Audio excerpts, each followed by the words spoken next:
দেখি নাই তোমারে কোনো দিন, তবু আছে স্মরণে অমলিন।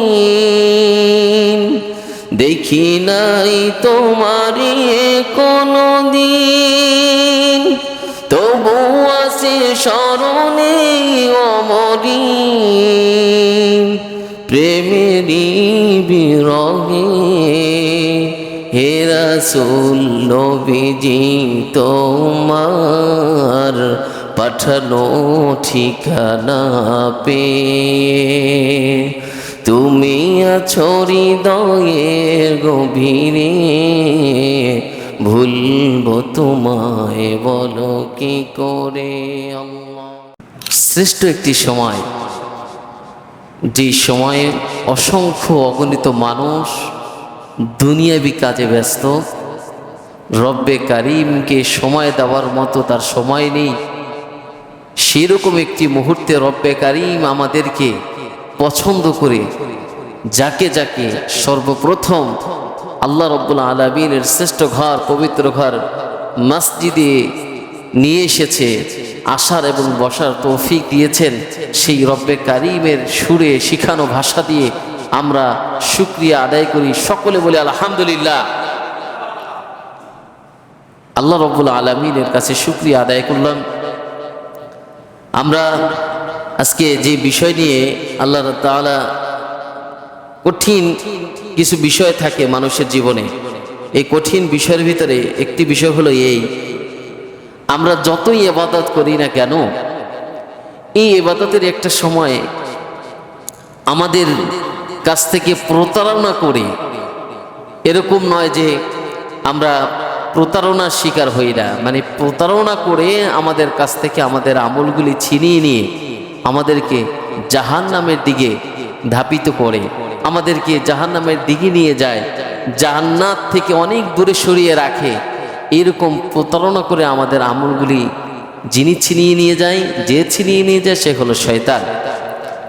এই জন্য আল্লাহ রব্বুল আলামিন স্পষ্ট আকারে আয়াতদের কথা মনে রাখবেন, একটু মনে রাখার চেষ্টা করবেন, সূরার নাম মনে রাখার চেষ্টা করবেন।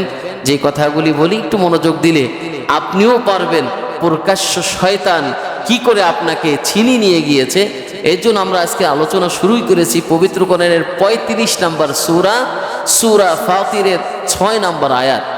এই আয়াতে প্রকাশ্যভাবে আল্লাহ রাব্বুল আলামিন ঘোষণা করলেন, ইন্নাশ শাইতানা লাকুম আদুউন ফাত্তাখিযুহু আদুওয়া ইন্নামা ইয়াদউ হিজবাহু লিয়াকুনু মিন আসহাবিস সাঈর। শয়তান কখনো চাইবে না আপনাকে জান্নাতে নিতে। ইন্নামা ইয়াদউ হিজবাহু, আল্লাহ রাব্বুল আলামিন বললেন, বান্দা আমি এখানে ইন্নামা ইয়াদউ, ইন্নামা নিশ্চয়ই, এই শব্দটা ব্যবহার করা হয়েছে একটা কারণ। আমরা একটা বিষয় খেয়াল রাখতে পারি যে আমরা যেই বিষয়টা করতে চাই, যে বিষয়টা করব, এই বিষয়টা আমরা কিন্তু বলি ইনশাআল্লাহ কালকে বেঁচে থাকলে আমি এই কাজটা করবো ইনশাআল্লাহ। আবার যদি কারোর কাছ থেকে ওয়াদা দেওয়া থাকে নিশ্চয়ই আমি আসবই, তুমি এটা ভয় পাবে না, রাত্র 2টা বাজলেও আমি আসবো, এই যে কথাগুলি বলি, আল্লাহ রাব্বুল আলামিন এই পবিত্র কোরআনের সূরার নাম যদি মনেও না থাকে তাহলে শুধু সংখ্যা মনে রাখেন, 35 নম্বর সূরা, সূরা ফাতিরের 6 নম্বর আয়াত। এখানে আল্লাহ রাব্বুল আলামিন তোমাদের যে প্রতারণা করে তোমার যত ভালো কাজগুলি আছে এগুলো তোমার কাছ থেকে ছিনিয়ে নিয়ে যায়, সেই ছিনিয়ে নিয়ে যাওয়া শয়তান তোমাদেরকে কিভাবে ছিনিয়ে নেয় এবং আমাদের কাছ থেকে ছিনিয়ে নেওয়ার কারণ কি, ওই থেকে উপায় কি, কি উপায় আমরা এ থেকে বাঁচতে পারবো, এই সম্পর্কে আমরা আজকে আলোচনা করার চেষ্টা করবো ইনশাআল্লাহ। আপনাদের সকলের মনোযোগ আছে তো ইনশাআল্লাহ? আপনার সকলে মনোযোগ, কারণ একটা সপ্তাহ চেষ্টা করি আপনাদের কাছ থেকে কিছু নতুন বার্তা আসুক, নতুন বার্তা দেওয়া, কেননা অনলাইন অফলাইন এখন একটা আলোচনার প্ল্যাটফর্ম। এখান থেকে বা নুরিপাড়া বাজার কেন্দ্র জামে মসজিদ থেকে যদি একটি বার্তা আমার একটা কথার দ্বারা পরিবর্তন হয়, সেটা অনলাইনে হোক অফলাইনে হোক, যারা সরাসরি কাছ থেকে শুনতেছেন তারা তো দেখা যায় আলহামদুলিল্লাহ সরাসরি শুনতেছেন, যারা অনলাইন ইউটিউবে শুনে তারা কিন্তু আসলে অনেকে অনেক কথা বলে যে আলহামদুলিল্লাহ সরাসরি শুনলে আরো ভালো লাগতো।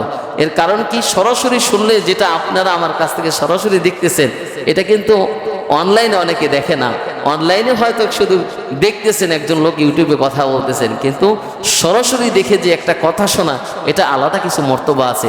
এই জন্য এই যে ক্লাসটা, এই ক্লাসটা আমি চেষ্টা করি আপনাদেরকে এরকমভাবে ক্লাসিক্যালভাবে বোঝানোর জন্য। আপনারাও চেষ্টা করবেন সমস্ত ঘুম বাদ দিয়ে মোবাইলগুলি সাইলেন্ট করে একদম নওজোয়ানের মতো কথাগুলি শোনার, এবং চেষ্টা করবেন মোবাইলে অথবা কলম বা প্যাড থাকলে ছোট, এই জায়গা থেকে নোট করে নিয়ে যাওয়ার। আয়াতগুলি লেখা থাকলে কি হয়, উপকার হয়। সমাজে এখানে এমন কেউ নেই যে সমাজে দাঁড়িয়ে দুইটা কথা বলেন না। আপনাকে যদি একটা কথা বলতে দেয় মেয়েকে, আপনি আদৌ বুঝুন না আসলে আমি কী সম্পর্কে কথা বলবো। এই জন্য এই জুমার আলোচনাগুলি ব্যক্তিগতভাবে আমি যে আলোচনাগুলি করি, একদম সাজানো গোছানো কিছু কথা বলার চেষ্টা করি। এদের উপকৃত হয় সমাজের। আপনি একজন ব্যক্তিত্ব সম্পন্ন মানুষ হলে আপনার হাতে যদি কেউ বলে যাবে 5 মিনিট আপনি এই অনুষ্ঠানে আজকের প্রধান অতিথি বা অমুক জায়গার অমুক স্থানের আপনি দায়িত্বশীল, তাহলে আপনি একটু কথা বলেন।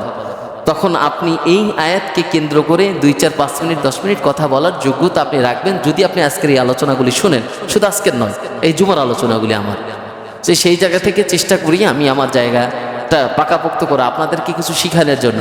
এই সময়টা ব্যয় হচ্ছে শুধুমাত্র আপনাদের শিখানোর জন্য। এটাকে শুধু প্রতারণা করে শয়তানের সাথে ধোঁকা মতন করে এই সময়টা কাটালে চলবে না। আমাদের কিছু জানতে হবে, কিছু শিখতে হবে ইনশাআল্লাহ। তাহলে আমরা সরাসরি আজকে আলোচনায় চলে যাই। আল্লাহ রাব্বুল আলামিন বললেন, ইন্না শাইতানা লাকুম আদুউন ফাত্তাখিযুহু আদুওয়া ইন্নামা ইয়াদউ হিজবাহু লিয়াকুনু মিন আসহাবিস সাঈর।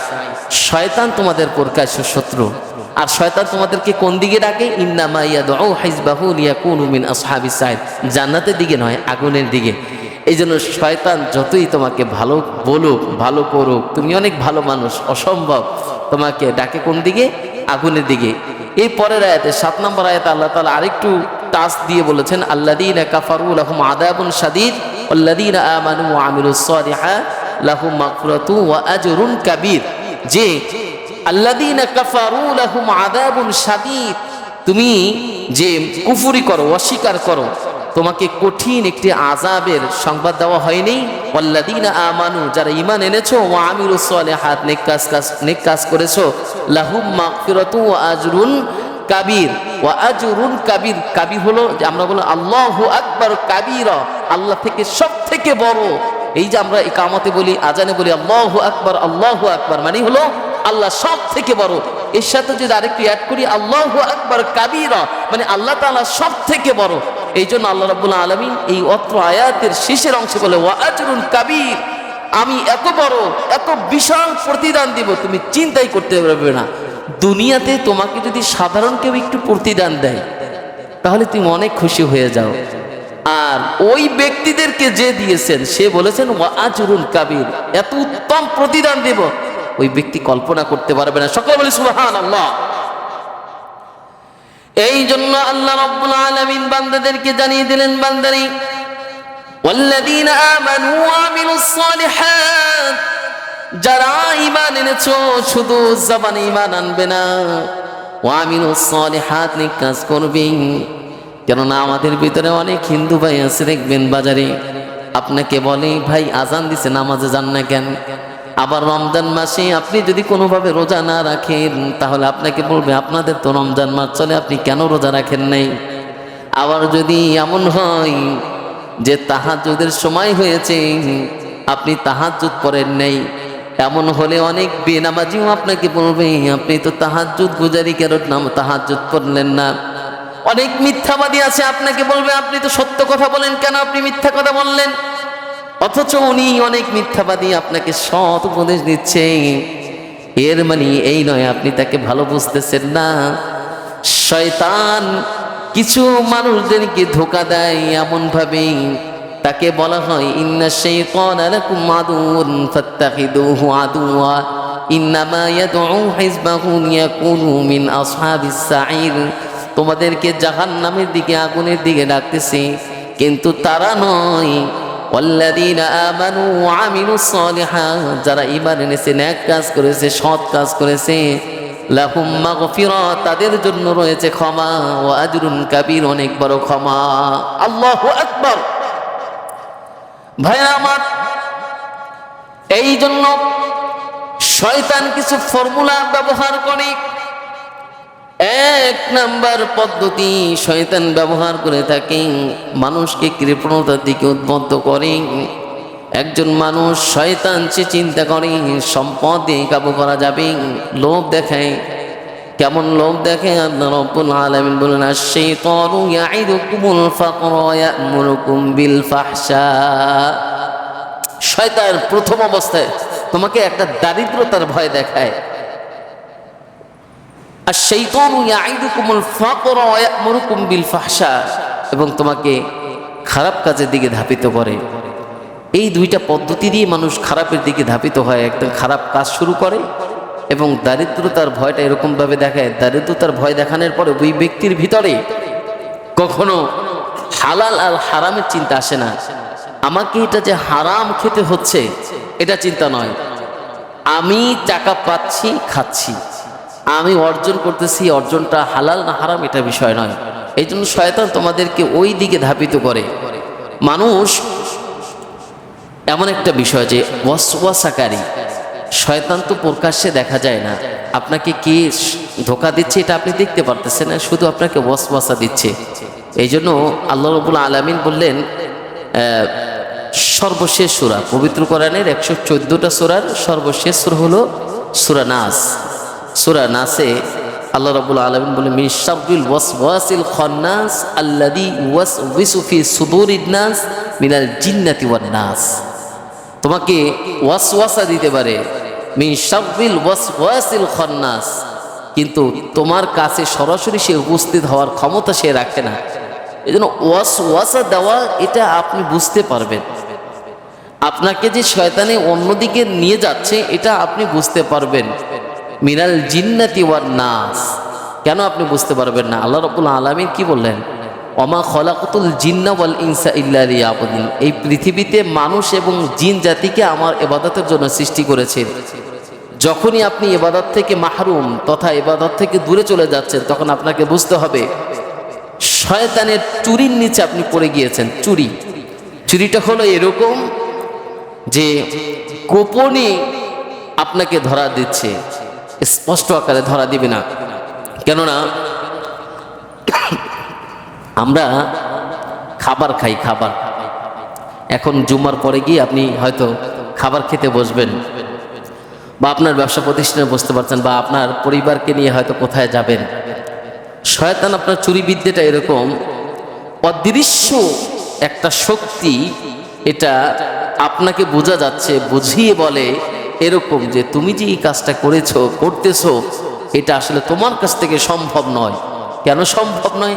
ধরুন আপনাকেই বলা হলো যে তুমি যে এখানে আসছো, এই যে বিয়েতে আসছো, এই বিয়েতে গান বাজনা একটু বাজতেই পারে, গান বাজনা একটু বাজতেই পারে, এখানে খেলে সমস্যা কি? কিন্তু এইটা বলার হিম্মত নেই, কেন গান বাজনা হারাম, এই গান বাজনার বিষয়ে আমাকে দাওয়াত দিয়েছে, আমি এখানে খাবো, এইটা বলার হিম্মত কেন আপনার হলো না? কেন শয়তান আপনাকে বুঝিয়েছে এটা ওই যে চুরি, যে গান বাজনা একটু হতেই পারে, তোমাকে এখানে দাওয়াত দিয়েছে, তুমি খেয়ে চলে যাবে। কিন্তু এইটা তো হিম্মত হলো না, এটা তো আপনার চিন্তায় আসলো না যে কেন গান বাজনা হবে, আমাকে দাওয়াত দিয়েছে, এখানে তো গান বাজনা হতে পারে না। দাওয়াত দিয়েছে, আজকে থেকে হালাল খেতে এসেছি, দাওয়াত পেয়েছি, আবার চলে যাব, কিন্তু এখানে অপকর্ম যদি কোনো কিছু হয় সেখানে আমাকে বাধা দিতে হবে। এটা তো শয়তান আপনাকে বললো না। শয়তান বললো তুমি এসে তো চলে যাও। এটা চুরি বিদ্যা, শয়তান এটা মানুষকে শিখায়, মানে ওয়াসওয়াসা দেয়। আল্লাযী ইউওয়াসউইসু ফি সুদুরিন নাস, আপনাকে শয়তান ওয়াসওয়াসা দেয়। এই জন্য শয়তানের সবসময় মানুষের কাছ থেকে, এত কাছের কোনো মানুষ নিজেকে দাবি করে, নিজের ভিতরে ঢোকার চেষ্টা করে, এটা কোনো রূপান্তর হয়ে সরাসরি তো সে আসতে পারবে না। এই জন্য আল্লাহ রাব্বুল আলামিন বলেন, ওমাইয়া আশু আন যিকরির রহমান নুকাইয়িদ লাহু শাইতানান ফাহুয়া লাহু করিন ওয়া ইন্নাহুম লা ইয়াসুদ্দুনাহুম আনিস সাবিল ওয়া ইয়াহসাবুনা আন্নাহুম মুহতাদুন। সূরা যুখরুফ আয়াত নাম্বার 36 আল্লাহ রাব্বুল আলামিন এখানে বললেন, বান্দা ওমাইয়া আশু আন যিকরির রহমান, তুমি কি সেই রহমানের স্মরণ করো যেখানে তুমি স্মরণ করার সাথে সাথে রব্বে কারিম তোমাকে ওই জায়গা থেকে হেফাজত করবে। আমরা অনেক সময়, আপনারা এখানে অনেকে আছেন রাত্রে স্বপ্নে দেখেন, এরকম অনেকে আছেন কিনা? স্বপ্নে দেখেন না? তো শয়তান যখন আপনাকে স্বপ্ন দেখায়, তখন আপনি খারাপ স্বপ্নই দেখলেন, সাথে সাথে হয়তো কি করলেন, আপনি খারাপ স্বপ্ন দেখার সাথে উঠে দাঁড়ালেন, উঠে পানি খেলেন, পানি খাওয়ার পরে দেখলেন আপনি সাথে সাথে আপনার বাম দিকের কাঁধ ফিরিয়ে একটু থুতু দিলেন।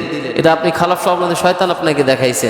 আপনি একটা কথা মনে রাখবেন, আপনাকে শয়তান স্বপ্ন দেখাইতে পারে, কিছু খাওয়াইতে পারে, কিছু বুঝাইতে পারে, কিন্তু শয়তান আপনাকে প্রকাশ্য সামনে আসতে পারবেন এটা জেনেও আপনি শয়তানের ধোঁকা এরকম যাচ্ছেন, কল্যাণকে ভুলিয়ে দেওয়ার একমাত্র কারণ। তার ভিতরে একটাই টেন্ডেন্সি যে তুমি যে কল্যাণ করবে, তুমি যে আখিরাতের সামান ঘুষাবে, তুমি যে শয়তান থেকে দূরে থাকবে, সেটা আমি কখনো যেতে দেব না। তোমাকে সমস্ত কল্যাণ থেকে আমি দূরে রাখবো। এর কারণ হলো সূরা আনআমের ৬৮ নম্বর আয়াত। এখানে আল্লাহ রাব্বুল আলামিন বলেছেন যে তোমাদেরকে যখন শয়তান ধোঁকা দেয় তখন ওই অকল্যাণটাকে সে কল্যাণকামী করে। মানে যেটা তোমার জন্য অকল্যাণ কিন্তু তোমার সামনে এত সুন্দর সাজিয়ে বলে ওইটাই তোমার জন্য কল্যাণকর, এটা তোমার বিবিকে আসে। এখন আপনি বুঝবেন আরেকটু সুন্দরভাবে গুছিয়ে বললে যে আপনার আমলের মানে গতিবেগ তথা আপনার নফসের গতিবেগ যত সুন্দর থাকবে, যত ভালো থাকবে, আপনি আপনার নফসকে ততটা তাড়াতাড়ি পরিবর্তন করে ডাইভার্ট করে আপনি এই দিকে আসতে পারবেন।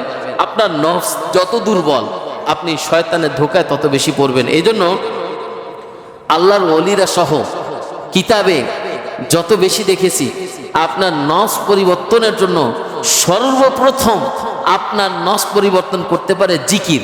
আপনি যত বেশি জিকির করবেন, আপনি হাঁটতে চলতে বসতে, কোরআন পড়তে পারেন না এটা কিন্তু বলি নাই, আমি বলেছি আপনি যত বেশি জিকির করবেন অত বেশি আপনার নফস পরিষ্কার হবে।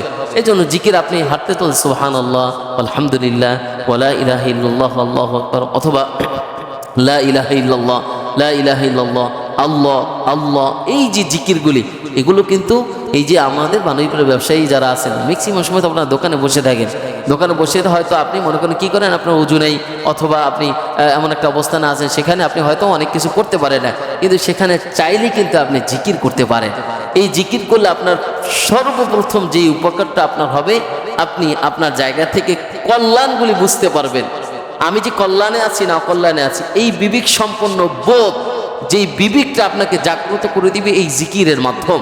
এই জন্য আল্লাহ রাব্বুল আলামিন সূরা আরাফ পবিত্র কোরআনের ৭ নম্বর সূরা আরাফের ১৬ এবং ১৮ নম্বর আয়াতে আল্লাহ তাআলা বললেন, ক্বালা ফাবিমা আগওয়াইতানি লাআকউদান্না লাহুম সিরাতাকাল মুস্তাকিম সুম্মা লাআতিয়ান্নাহুম মিন বাইনি আইদিহিম ওয়া মিন খালফিহিম ওয়া আন আইমানিহিম ওয়া আন শামাইলিহিম ওয়া লা তাজিদু আকসারাহুম শাকিরিন। আল্লাহ রাব্বুল আলামিনের কাছে যখন শয়তান বললেন এই বান্দার সরল পথে সঠিক পথে আমি শয়তান ধোঁকা দেওয়ার জন্য বসে থাকবো, কিভাবে ধোঁকা দেব?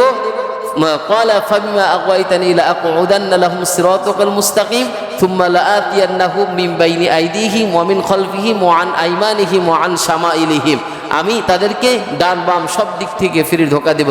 কিন্তু আল্লাহ রাব্বুল আলামিন বলছেন, বান্দা শয়তান যতই ধোঁকা দিক না কেন, কোনো বান্দার নফস যদি ঠিক থাকে, নফস যদি গুনায় পরিপূর্ণ না থাকে, তাহলে শয়তান তার কাছ থেকে ধোঁকা দিয়ে এতটা অগ্রসর হতে পারবে না। কেননা মানুষের ছোট্ট ছোট্ট গুনাহগুলি আল্লাহ রাব্বুল আলামিন ক্ষমা করে দেয় যদি ওই ব্যক্তি সাহস করে বড় বড় গুনাহগুলি থেকে বেঁচে থাকে। এই জন্যই তো বিভিন্ন মনীষীগণ থেকে শুরু করে যে ওনারা অনেকে বিভিন্ন ইসলামিক স্কলারগণ তারা বলেছেন, তুমি সাহস করে দেখো না তুমি বড় বড় গুনাহ থেকে নিজেকে সরিয়ে আনতে পারো কিনা। যদি তুমি বড় বড় গুনাহ থেকে নিজেকে সরিয়ে আনতে পারো, তাহলে তুমি বুঝে নিবে তুমি ছোট ছোট ভুলগুলি আল্লাহ তাআলা ওই বড় বড় ভুলগুলো না করার কারণে টুকিটাকি ভুল ক্ষমা করে দেয়। এই জন্য আল্লাহ রাব্বুল আলামিন বলেন, বান্দা তোমার জীবন থেকে তোমার সমস্ত কিছু মুছে যাবে যদি তুমি অন্যরকম নিজেকে উপস্থাপন করতে পারো রব্বে কারিমের সামনে। এর কারণ হলো আল্লাহ রাব্বুল আলামিন বলেন, ইনতাজতানিবু কাবাইরা মা তুনহাউন আনহু নুকাফির আনকুম সাইয়্যাতিকুম ওয়া নুদখিলকুম মুদখালান কারীমা। এই কথা আমার নয়, এই কথা সূরা নিসার ৩১ নম্বর আয়াতে আল্লাহ রাব্বুল আলামিন বললেন, বান্দা যখন কোনো বান্দা তার জীবনের কবিরা গুনাহ থেকে শয়তানের প্রতারণা থেকে নিজেকে হেফাজত করে, তখন তার টুকিটাকি গুনাহগুলি আমি আল্লাহ রাব্বুল আলামিন কেমন করে ক্ষমা দিই? এরকমভাবে ক্ষমা করি। সে উজু করতেছে, উজুর সাথে সাথে হাত যখন ধুচ্ছে, হাতের সাথে সাথে আমি হাতের গুনাহগুলি ক্ষমা করে দেই। যখন সে মুখমণ্ডল ধুচ্ছে, তো এই মুখমণ্ডল ধোয়ার সাথে সাথে আমি আল্লাহ তাআলা মুখমণ্ডলের গুনাহগুলি ক্ষমা করে দিই। পা থেকে যেই গুনাহগুলি করেছে, এই পা ধোয়ার কারণে আমি পায়ের গুনাহগুলি ক্ষমা করে দিই। এরকম করতে করতে আল্লাহ রাব্বুল আলামিন তার সগীরা গুনাহগুলি ক্ষমা করে দেয়। এটা শুধু এই নয় যে আপনার জীবন থেকে, আপনার জীবন পরিবর্তনের লক্ষ্যে আপনাকে সর্বপ্রথম কিন্তু শয়তানের প্রতারণা থেকে নিজেকে হেফাজত করতে হবে। কেননা আপনার আমার এখানে কেউ নাই যে আসলে এখন টুকিটাকে আমল করি না। অনেকে আমরা এটা ভাবি যে আল্লাহ তাআলা কাছে আমরা যে আমলগুলি করি, আমলগুলি কি আসলে কবুল হয় কি না, এরকম টেন্ডেন্সি অনেকের ভিতরে তৈরি হয়। এই তৈরি হওয়ার পিছনে একমাত্র কারণ হলো আসলে প্রকৃত ইমানদার হতে আপনি এখনও পেরেছেন। এর কারণ হলো আপনার ভিতরে যদি কোনো দুঃখ আর কোনো চিন্তা নিয়ে এটা তৈরি হয় যে আল্লাহ আমি আসলেও কি যে আমল করতেছি এগুলো কি কবুল হয়, এরকম যদি টেন্ডেন্সি বা এরকমভাবে চিন্তা আপনার ভিতরে থাকে, তাহলে আপনি বুঝে নেবেন আল্লাহ তাআলা আস্তে আস্তে আসলে আপনাকে ইমানের পথে, সঠিক পথেই ধাবিত করতেছে। কেননা কোনো বান্দা নিজেকে আমল করে এটা গর্বিত করবে না যে আমি তো অনেক কিছু করে ফেলেছি, আমি তো অনেক কিছু জেনেছি, আমি তো অনেক কিছু বুঝেছি, এটা করার কোনো সুযোগ নেই। এটা যদি করতো তাহলে সব থেকে ইবলিস কিন্তু আমল আখলাকে বেশি ভালো ছিলেন। হ্যাঁ, তার জীবনে এমন কোনো নেই তো ভালো কাজ করে নেই, এরপরেও কিন্তু সে প্রতারিত হয়েছে। এবং সে প্রতারিতই শুধু হয়নি, সে কিন্তু অবশ্যই মানুষকে প্রতারিত করতেছে। সেখান থেকে কোনো মানুষকে সে জান্নাতে যেতে দেবে না, কারণ হলো সে নিজে জাহান্নামী। এখন আসুন আমরা এখান থেকে বাঁচার উপায় কি। আসলে আমরা তো অনেক কিছুই করার চেষ্টা করি, কিন্তু আমরা কিছু উপায় সমূহ জেনে নিই। এর একমাত্র উপায় হলো একদম মনে রাখবেন, একটু মনে রাখার চেষ্টা করবেন। আরবি মনে রাখতে না পারলেও একটু আলোচনাটা মনে রাখবেন। এক নম্বর হলো সূরা বাইয়িনায় আল্লাহ রাব্বুল আলামিন 5 নম্বর আয়াতে বললেন, ওমা উমিরু ইল্লা লিয়াবুদুল্লাহা মুখলিসিনা লাহুদ্দিন, ইখলাসপূর্ণ ইবাদত। অন্য এক জায়গায় আল্লাহ তাআলা সূরা জুমারে 2 নম্বর আয়াতে আল্লাহ তাআলা বললেন, ইন্না আনজালনা ইলাইকাল কিতাবা বিল হাক্কি লিতাহকুমা বাইনান নাস, যে ফা'বুদিল্লাহা মুখলিসাল লাহুদ্দিন আলা লিল্লাহিদ দীনুল খালিস। তথাপি আপনার জীবনে আপনি যতটুকু কাজ করতেছেন, এই কাজগুলি কি আসলে ইখলাসের সাথে হচ্ছে কিনা। ইখলাসটা কি? এখন ইখলাসটা হলো এই, সহজভাবে বুঝাই, আপনার সমস্ত কাজগুলি কি আসলে আল্লাহর জন্যই হচ্ছে নাকি মানুষ দেখানোর জন্য হচ্ছে। আপনার রোজা, আপনার নামাজ, আপনার হজ, আপনার যাকাত, আপনার দান খয়রাত হতে শুরু করে আপনার জীবন পরিচালনার ক্ষেত্রে যত কাজগুলি আছে, এই কাজগুলি কার জন্য হচ্ছে। যদি আল্লাহর জন্য হয়, মানুষ দেখানোর জন্য না হয়, তাহলে আপনি ইখলাসপূর্ণ ইবাদতের সাথে জড়িত। এর কারণ হলো আমাকে কে ভালো বললো কে মন্দ বললো এটা যায় আসে না, আমার যায় আসে ওমা উমিরু ইল্লা লিয়াবুদুল্লাহা মুখলিসিনা লাহুদ্দিন। আসলে মাওলা কারীম আমার এই ইখলাসের কারণে আল্লাহ তাআলা জানি আমাকে কবুল করেন। এই জন্য ইখলাসপূর্ণ ইবাদত রাখতে হবে, 1 নম্বর উপায়। 2 নম্বর হলো আপনারা কোরআন তেলাওয়াত, এখানে যারা আছেন, আমি চিন্তা করেছি যে প্রতিদিন যে আমরা মাগরিবের সময় যে তাফসীর করি, সপ্তাহে সোমবার দিন যেহেতু আমাদের জিকিরের দিন, ওই দিনকে আমরা প্রতিদিন প্রতি সোমবার এখন থেকে আমি চিন্তা করছি যে মাগরিবের যে আলোচনাটা থাকে ওখানে প্রতি সোমবার শুধু একদিনের জন্য আমরা এই কিছু সূরা মস্ক করার চেষ্টা করব। যে যতক্ষণ আমরা আলোচনা করি 5-10 মিনিট, ওই 10 মিনিট আল্লাহর রহমতে ওই অনেক মানুষ ওই সময় থাকে, ওই সময় আমরা একটা সূরা, যেই সূরাগুলি আমরা প্রতিনিয়ত আপনারা পড়েন, সূরা ফাতিহা থেকে শুরু করে সূরা ইখলাস, সূরা কাউসার, সূরা লাহাব, সূরা জিলজাল, সূরা আসর, এই যেই সূরাগুলি আপনারা কন্টিনিউ নামাজে পড়েন, এই প্রতি সোমবার আমরা চেষ্টা করব যে মাগরিবের নামাজের পরে, আজানের পরে যে আলোচনাটা আমরা করে থাকি প্রতি সোমবার, ইনশাল্লাহ এই সামনের সোমবার থেকে আমরা এই পদক্ষেপ নিয়েছি যে সোমবার দিন জিকিরের একটা মজলিস থাকে, সবাই আসে। আর সর্বোপরি মাগরিবের সময় তো আমাদের মসজিদে অনেক মুসল্লি হয় আলহামদুলিল্লাহ।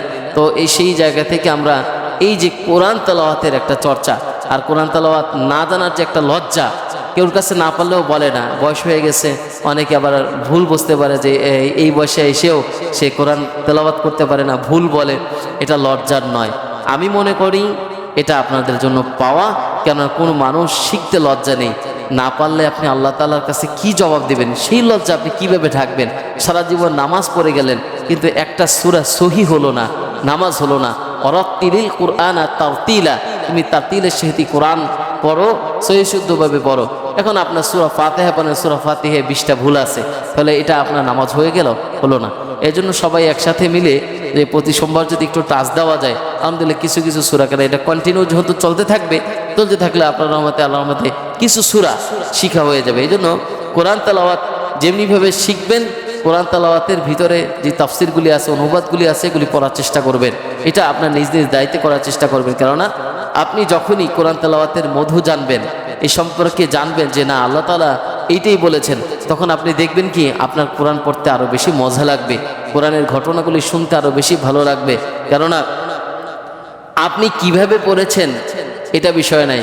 ওমর রাদিয়াল্লাহু তাআলা আনহু আর আবু বকর রাদিয়াল্লাহু তাআলা আনহু দুইজনই কোরআন পড়তেছিলেন।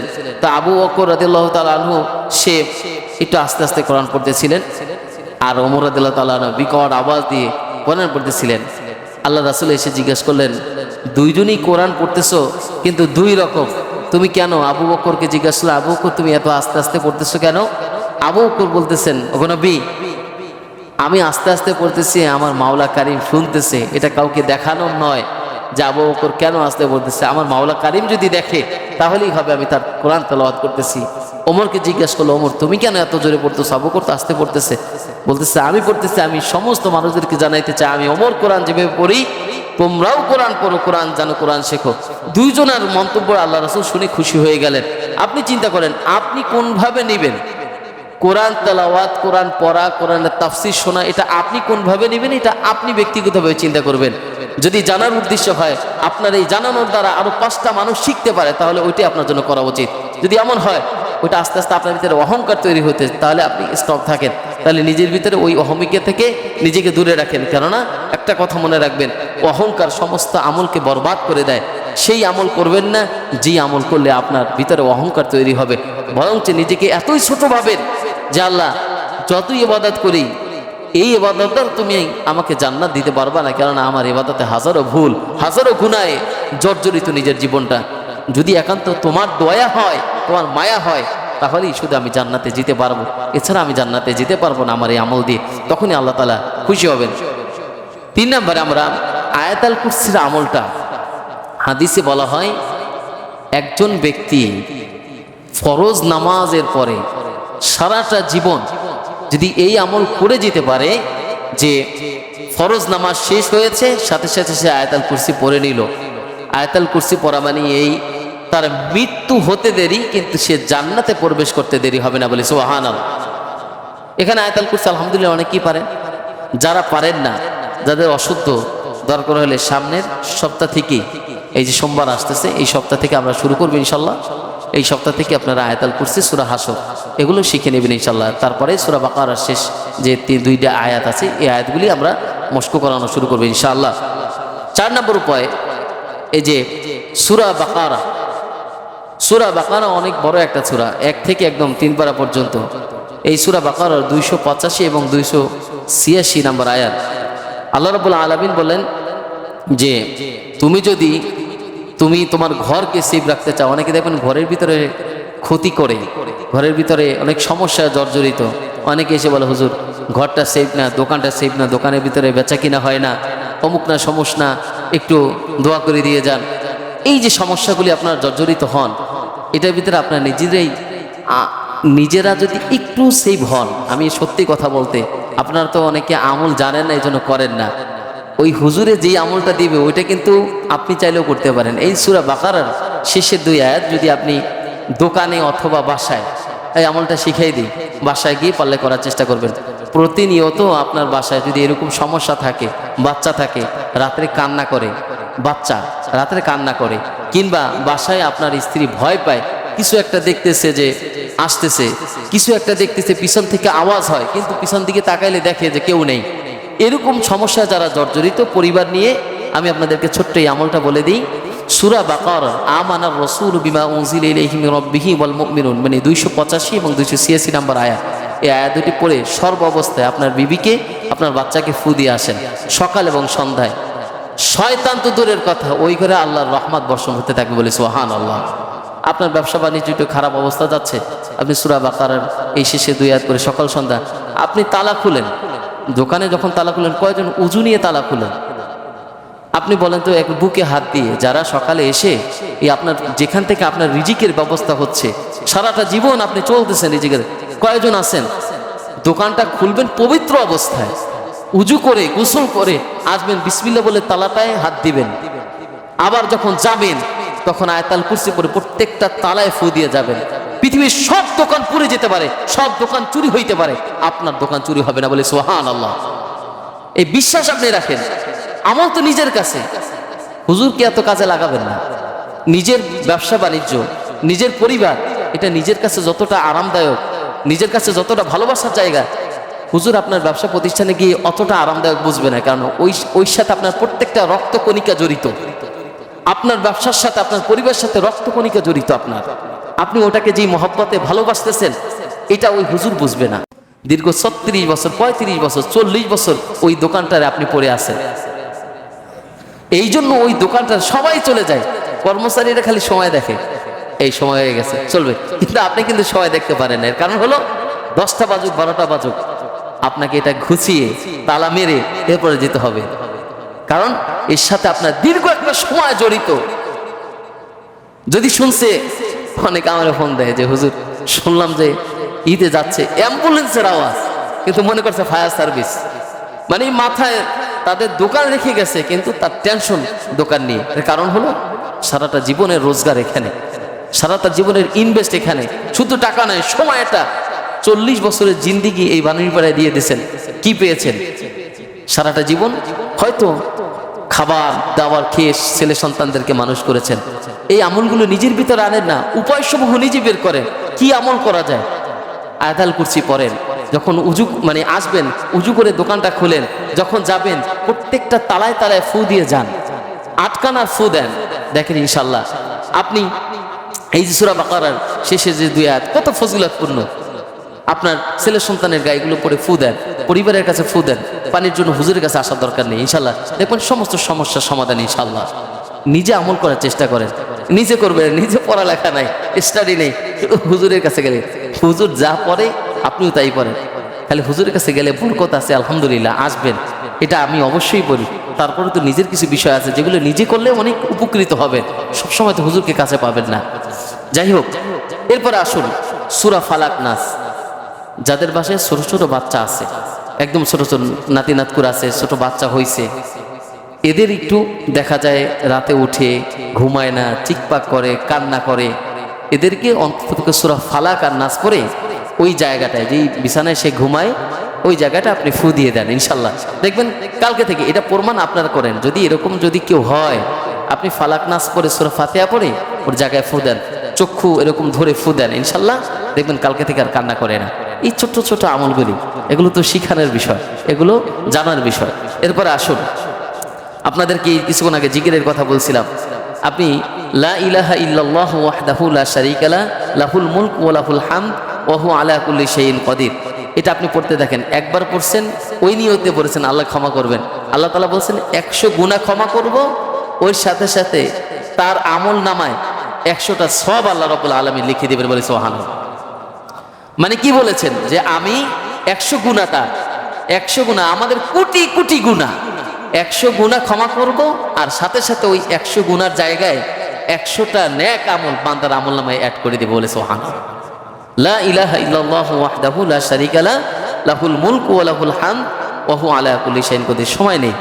তারপরে সিজদা, দোয়া কবুল হয় না, অনেকে দেখি কান্না করে মসজিদে এসে। আপনি একটু সিজদায় যান, সে ওয়াসজুদ ওয়াকতারিব, বান্দা সব থেকে নিকটবর্তী হয় আমার সিজদায় গেলে।